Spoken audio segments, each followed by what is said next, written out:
అది ఫలితాలు ఎలా చెప్పారంటే తూర్పులో 8 ద్వారాలు పెట్టినట్టయితే ఉన్న తూర్పులో 8 ద్వారాలకి అంటే ఒక్కొక్క పదదేవత పేరు చెప్పారు, దాని ఫలితం చెప్పారు. అక్కడ అక్కడ సింహద్వారం పెడితే ఫలితం ఏంటని చెప్పారు. అలా మీకు తూర్పులో 8 ద్వారాలు ఫలితం చెప్పారు, దక్షిణంలో 8 ద్వారాలు ఫలితాలు చెప్పారు, పశ్చిమంలో 8 ద్వారాలు ఫలితం చెప్పారు, అలాగే ఉత్తరంలో 8 ద్వారాలు ఫలితం చెప్పారు. ఆ ఫలితాలు ఏం చెప్పారు చూద్దాం మనం. ముఖ్యంగా తూర్పులో మొదటి పదమైన సిక్కిలో ద్వారం పెడితే అగ్ని భయం చెప్పారు మొదటి దానికి. అలాగే రెండోది పర్జన్య అని చెప్పేసి రెండో పదం, తూర్పులో రెండో పదం. ఇది మీకు తూర్పు ఈశాన్యం వస్తుంది అనమాట. నేను చెప్పాను తూర్పే చెప్తున్నా. తూర్పులో రెండో పదం పర్జన్య పదంలో పెట్టినట్టయితే స్త్రీ జననం అని చెప్పారు ఫలితం. అలాగే మీకు మూడోది జయంత మనం పదంలో సింహద్వారం పెట్టినట్టయితే అధిక ధనము అని చెప్పారు. అలాగే మీకు నాలుగోది అయినట్టు ఇంద్ర లేదా మహేంద్ర అన్నారు కొన్ని గ్రంథాల్లో.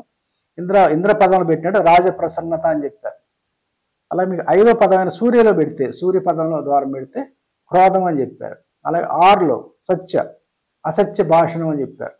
అలాగే 7 వృష అని 7 పదంలో క్రూరత అని చెప్పారు ఫలితం సింహద్వారానికి. అలాగే అంతరిక్ష పదంలో సింహద్వారం పెడితే దొంగతనం అని చెప్పారు ఫలితం. మరలా మొత్తం తూర్పులో 8 ద్వారాలు పెడితే ఫలితాలు ఇచ్చారు బృహత్సంహిత గ్రంథంలో.